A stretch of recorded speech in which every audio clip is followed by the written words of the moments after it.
Welcome to another exciting episode of Transform Yourself, the podcast that's all about empowering you to shed those stubborn pounds and embrace your best selves. We are your hosts, Kacy and Tyler, and we use the 4 M's of fitness, mind shift, meal shift, micro habits, and muscle building to create attainable and sustainable weight loss.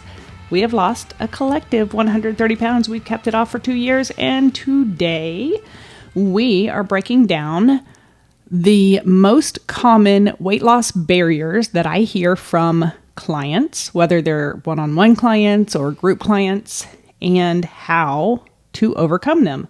There will be 7 of them, and I will give you tangible strategies for overcoming said barriers. Do you have any barriers to weight loss, Tyler? No, none. I have no excuses. I'm perfect. Have you ever had a barrier to weight loss? What's a barrier? The only barrier I know is the Great Barrier Reef. Oh, Lord. Okay, moving on. So the first one is going to sound like a no-brainer to a weight loss barrier, but we're going to cover it. And the first one is hunger. Hunger. Okay. Hunger as a weight loss barrier.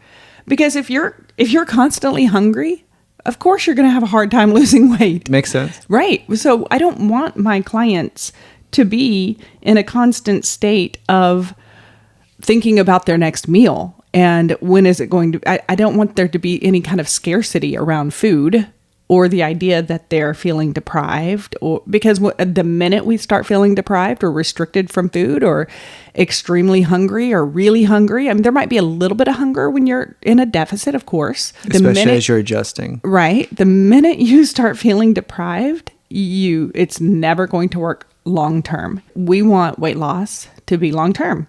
So how do we overcome this? The first easiest thing you can do is increase your protein intake. Take note of how much protein you're getting in a day. Why does that make a difference? Because protein will keep you satisfied longer because it has a higher thermic effect of food, meaning you are going to... It takes longer to digest. Is that It essentially? does. Okay. It does take longer to digest, and you actually burn more calories digesting it as well. It mitigates muscle loss. There's lots of reasons for increasing our protein intake, but it will help you with your hunger. Also, increase fiber intake. So not just protein, but increase fiber. So in other words, more fruits and vegetables, volume eat. For example, I had a client literally today message me something about, can I sub chia pudding for a yogurt? Chia pudding? Yes. So made with chia seeds. And I said... Like the cha-cha-cha-cha. No, Tyler. You know people eat chia seeds, right? No? Okay. The look on my face says no. Okay. Yeah, he does not know. Why do people eat stuff that you decorate? Listen, it's not the same. It's called the same thing. You literally spread seeds on Albert Einstein's head. Okay. It's not the seeds that you spread on Einstein's head. Anyways. I know I'm not the only person who is finding this out. I was looking at the label of said chia seeds that this client wanted to eat, and it's 150 calories for 2 tablespoons. 150 calories of anything for 2 tablespoons. And the Better be butter. And the recipe called for a 4th cup, which is 4 tablespoons. So right away, just off the bat, the chia seeds alone are going to be 300 calories. Then you add your almond milk in, and then you add in maple syrup, and then you add in fruit or whatever. You're going to end up with a tiny bowl of pudding for 400 something calories. Now, I do get the idea that might keep you full because of the fiber content, but I'm not quite sure that it's enough volume. 4 tablespoons into a cup of yogurt does not sound... No, you're not putting it in a cup of yogurt. You're not following me. Okay. So the recipe is chia seeds, almond milk, maple syrup, fruit, or granola or something else you put on top. She probably would not put granola on top. I would hope not. Because again, I'm basically talking about low calorie dense foods and high calorie dense foods. That would be one where the volume of food that you're going to eat is going to be quite small. For example, once the chia pudding is done and made with the recipe, it would probably be around 400 calories. and I could probably substitute a similar volume of food for around 100 calories. So what I'm saying is that, if you're in a deficit of 1,500 calories a day and 400 of it just wiped off the bat from eating your chia pudding, that may not be enough calories to keep you satisfied throughout the day. So you have to really kind of ask yourself the question, how much do I really want this? This sounds like people need to be stopped. If people love chia pudding, then eat chia pudding. Here's the thing. I love ice cream. No one likes chia pudding. People love it. No, people eat it. I have a client who loves it. Who likes it? She loves it. I want to see a lie detector test on this. So I love ice cream, but I keep around 250-ish calories every night out of my calorie bank because I want ice cream that bad. Other people would argue, what? 250 calories? Yes, I do. But I love it. So I guess if you love it, great. But what we want to do when we are in a deficit is really look at, how can I eat the largest plate of food for the fewest calories so that I'm feeling full and not deprived, and I'm not hungry come 8 o'clock at night, I'm hungry and I've no calories left. That's what we don't want to do. We don't want to end up in that scenario. So keep those in mind, high protein, and add lots of volume and fiber with fruits and vegetables. All right, barrier number 2. Time and schedule, trying to fit everything in, right? So I hear clients all that, I don't have time to meal prep. I don't have time my schedule doesn't allow me to exercise. Here's the thing. We are never going to be able to control this. This is a non-controllable barrier. We all have 24 hours in a day. The way I look at my 24 hours and the way you look at your 24 hours might be different. Yes, I get that my job and your job are different as well, but also we meal prepped. Let me remind you, before I was the calorie deficit queen as a full-time job, I was an educator. I worked at a high school. When I was losing the 70 pounds, I was an educator. I did that full-time, plus I was starting my own business, plus I lost 70 pounds. So when something is really important to you, you will find the time in your schedule. So I'm going to start with that one. But I also want to mention that when you do meal prep and you do it the right way, you're actually saving yourself time. I know it doesn't feel like you are, because the first time you meal prep, it takes a long time to do, but you're going to get faster at it. And then when you spend 1 or 2 hours on Sunday doing your meal prep, you're saving yourself a ton of time during the weekdays. And I know, just like my life, your life is probably super busy during the weekdays with your kids and their schedules. And it's super easy to already have all of the vegetables for fajitas cut up, the chicken already pre-marinated. And all you have to do is throw it on a pan and throw it in the oven. Voila, you have fajita night. Those kind of things, you're going to spend a little bit of time on Sunday doing it. It's going to save you time in the long run, and your future self will thank you. Yeah, I don't buy that as an excuse. What? The time thing, because, okay, so you don't have time to spend 2 hours on Sunday, which I don't think it even takes 2 hours at a certain point. Like, obviously, when you're getting going, it takes a while. But then you're going to save how much time every day? An hour? Right. If you consider all of the elements of cooking a meal, of cooking a full meal from scratch, clean up the whole freaking ball of wax. Right. Yeah, it's bunk. It's bogus. You're lying to yourself. Stop it. So also another way to get around, your time and schedule is have healthy fast food options ready and available. And we've said it a million times, Chipotle and Chick-fil-A are the top 2 for us. Yes, of course, we end up in scenarios where we both look at each other and we're like, what is there to eat? Nothing. Do we have anything in the fridge? No. Do we have anything in the freezer? No. And then we both immediately know it's either going to be Chick-fil-A or Chipotle that night. And so we end up in those scenarios, but we have a go-to that is, healthy as far as the spectrum of healthy fast food options go. Then as far as workouts go, don't feel like you have to be in a gym setting for an hour in order to see progress. You do not.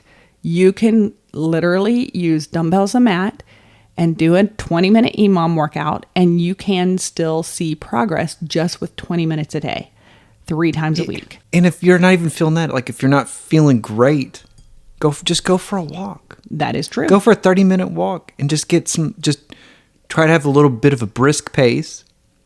Get your blood pumping a little bit. I promise you'll feel better. Next barrier is late night snacking or stress eating. And, I think this would probably come in as my personal number one barrier. I love... Stress eating? No, late night snacking. I love late night eating. You don't stay up late, though. I don't stay up late. I mean, it's late for me. Is 8:45 a late night snack? Yes. For me, you're like, I'm about to turn into a pumpkin. I need to.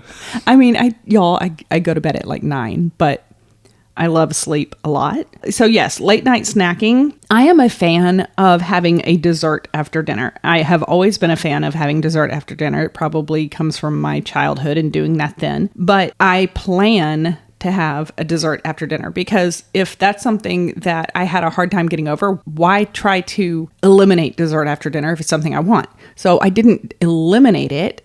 And I know this is kind of crazy because here I am talking about a barrier and I'm telling you not to eliminate it.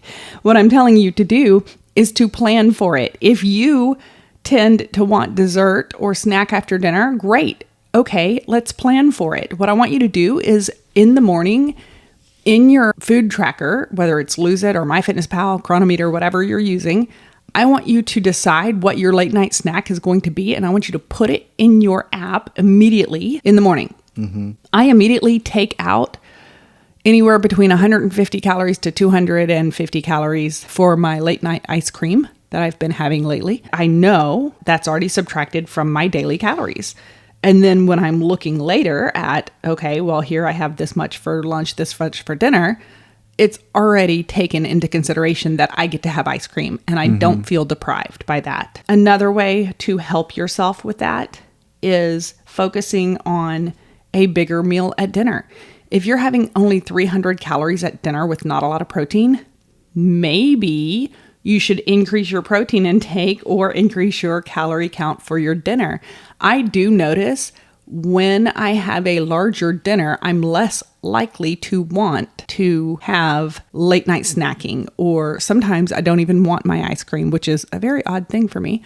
But that does happen when I have a large dinner and I feel very full. Mm-hmm. Another thing I do want to mention is it's okay to be disappointed. Like last night, do you remember me saying to you after I finished my ice cream bowl, I was like, oh, I'm sad that it's over, right? You said, Kacy, you say that about every bowl of ice cream. That's true. Yeah, I am. I'm sad that the ice cream my bowl is out of ice cream. And here's the thing. It's okay to be disappointed that you have no more ice cream, or you have no more brownie, or you have no more XYZ. Fill it in with what your snack is, popcorn, whatever it is that you like late at night. It's okay to have the urge to want more. It's okay to sit in your own disappointment for just a moment, because that's normal. That's not unnormal to be disappointed that it's over and you're out of it. But that doesn't mean that we need to take the action to reach for more. Because when we take the action to just sit with our own disappointment and say, well, okay, that's it. All done.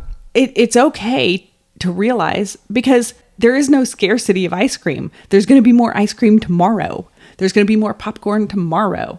It's okay to sit in your own disappointment or ride your own hunger wave. Next barrier is internal motivation. So this is where I have tons of people tell me, but I just don't have the motivation. I'm struggling to be motivated, to be consistent with my habits. Just start. Well, and Luke, I don't know, like the only way you get consistent is just to go. That's true. I mean, that is on my list of how to overcome is by taking action. Instead of focusing, I think a lot of times the reason that we don't feel motivated is because our goal seems so far away. It seems so distant.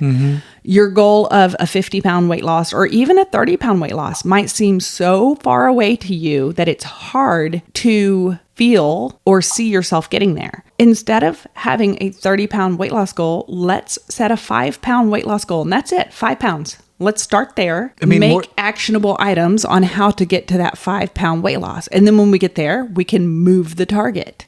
So setting miniature goals sometimes allows yourself to feel like this is possible, this is doable. And it helps that struggle with motivation. Well, I was going to say just that kind of philosophy applies to pretty much anything you want to do in life that's a difficult thing. You just have to break it down because, at the beginning it seems like, holy crap, this is a huge thing. I don't know how I'm going to do it. Just focus on what do you got to do today. Today, I've got to eat X amount of calories. I got to get this protein goal. And my constraint is I'm going to bed at this time. That's it. That's like the only constraint. And I want to go for a walk or whatever. So just focus on the day. Don't focus on the end.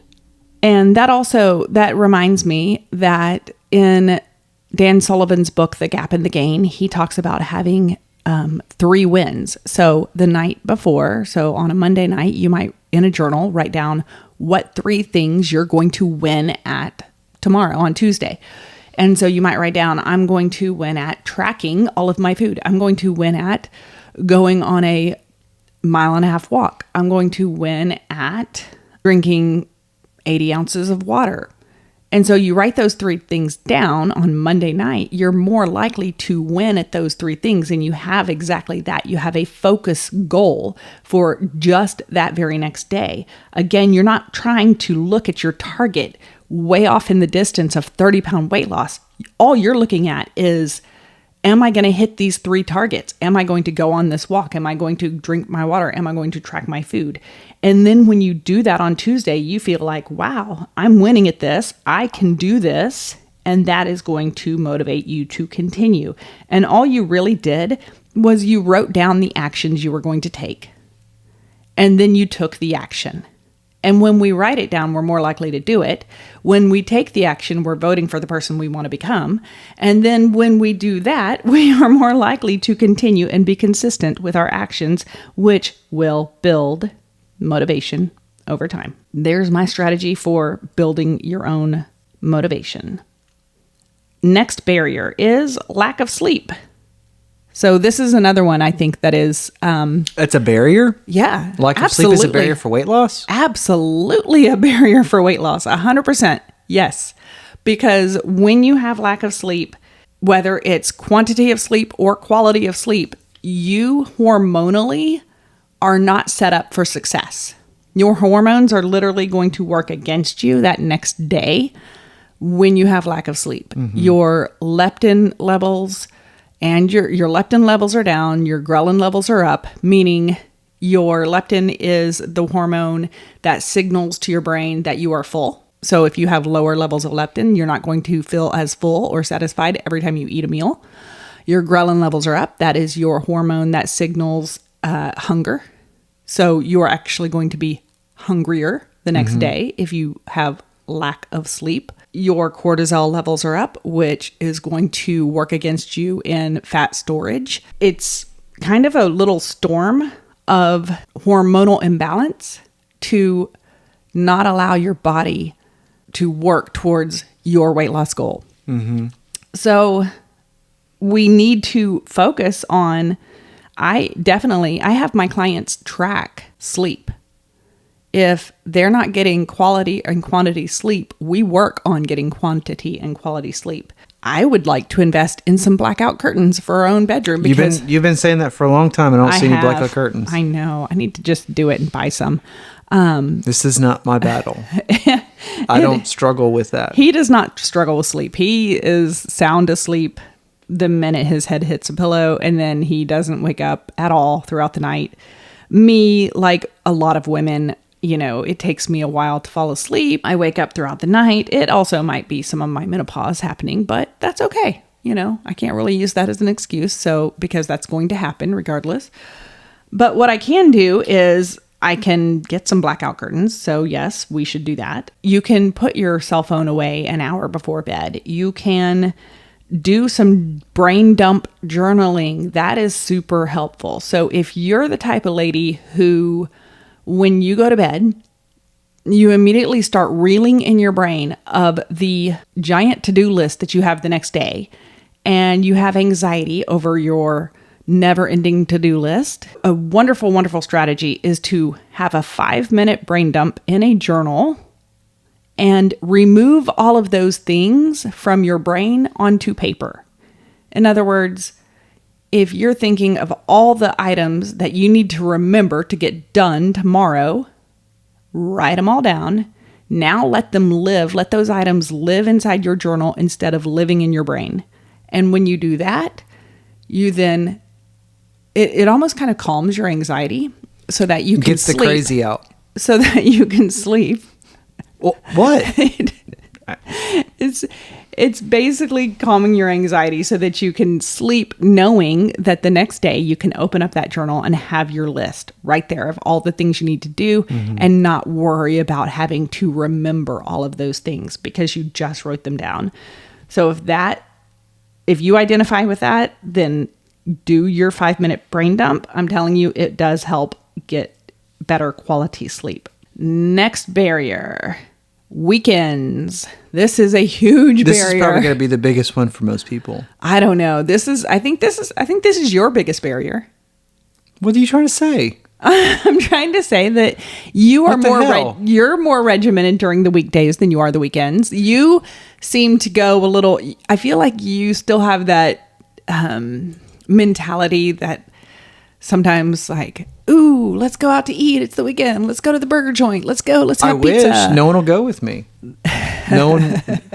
Well, you won't. I will go with you, but I won't do this every weekend with you. You're right. I do reel it in because it's something that we don't need to make a consistent habit, right? So we don't make that a habit. So for your weekends, as much as you plan for the weekdays, if it's possible to plan for the weekdays, Monday through Friday, why is it not possible to plan for your weekends? Because that's lame. You already know. It's party time. That's why. It is not party time. You already know what's going to happen on your weekends. I mean, I guess our party time is going to a birthday party for like a 5-year-old. That's our definition of party time right now in our lives. Yeah, pretty much. That soccer tournament. Right. Something that we normally 10 years ago would have not done. Right. So you know what's happening on your weekends. So plan for it. Make a plan. Like we knew we were going to a soccer game. You packed good snacks. You just didn't pack enough because we were wildly underestimating how long we were going to be out there. That's right. I did. I packed plenty of snacks that were healthy in a cooler. I thought we were going to be out at the soccer tournament from like 8 a.m. till maybe 2 p.m. We were out there till almost 5 p.m. Mm-hmm.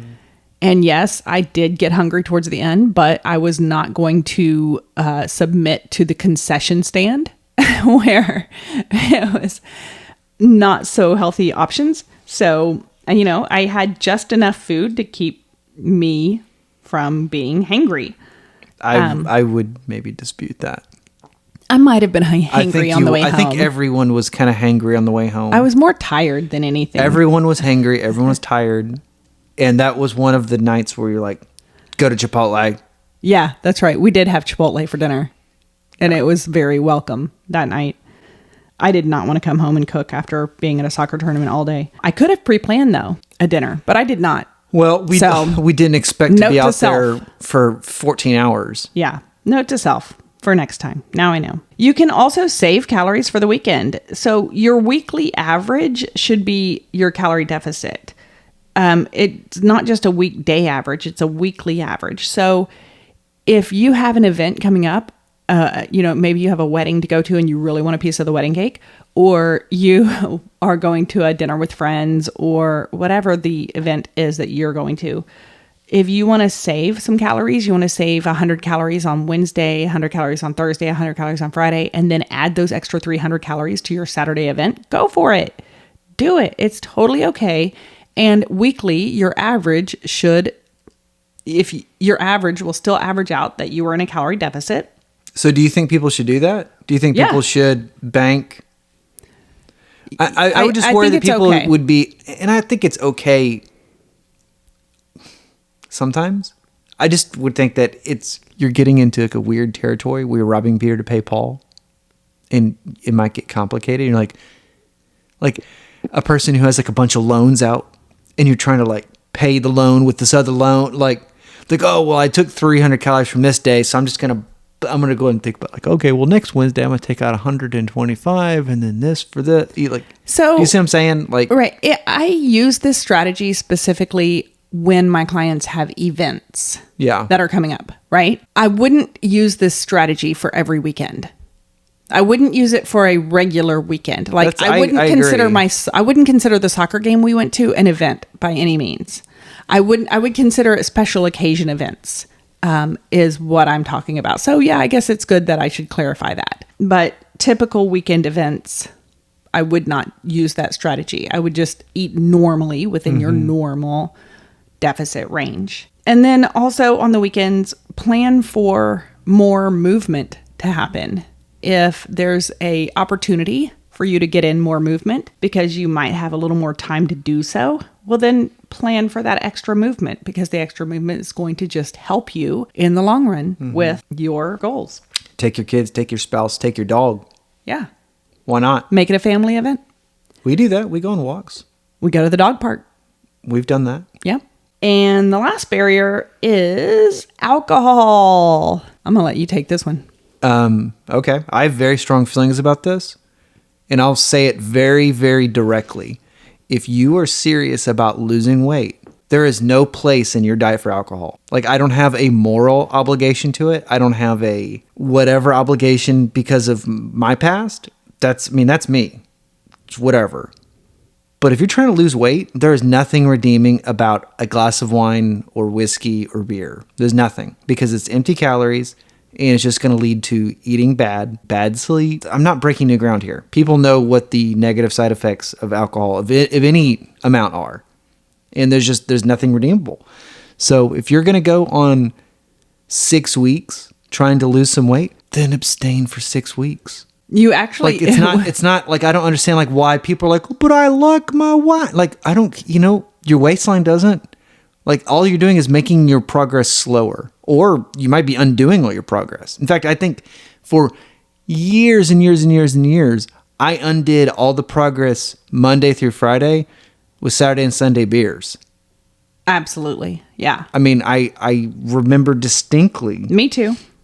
Being incredibly regimented, eating, very, very dialed in cleanly, if you want to call it that. And then not losing weight or actually gaining weight, because I was having beers with the boys on Saturday. Like, I'm not going to weight loss doesn't count for weight loss, for Saturday football beers. I mean, he's right. Like, alcohol serves nothing about your goal. Like, there is nothing redeeming about alcohol and your goal. I do ask my clients to really think about what matters most. Does the glass of wine matter most, or does your goal matter most? If you're going to be a client, then I am going to suggest that you don't drink alcohol. I personally think you should not accept a client, because if they're not willing to make that commitment to not drink for 90 days. I do accept clients that do drink alcohol. Like, if it was... Okay, go ahead. I'll tell you why. Obviously, I have a feeling about this. I know you have a feeling about this. But here's why. My program is called Forever Fat Loss. Mm-hmm. I don't have... The world is not made of people that think like you, or necessarily even me. And that's okay. It's good that the world's not... But if I want my program to be called Forever Fat Loss, not everybody wants to abstain from alcohol forever, right? So that would be me asking my client, hey, I need you to abstain from alcohol forever. And that's not what I'm asking. And so because I'm not asking that, I might ask that during the beginning of my program, we abstain from it as much as possible, unless there's a specific event of which they want to have a glass of wine at, or maybe they're going on vacation and they want to have alcohol while they're on vacation.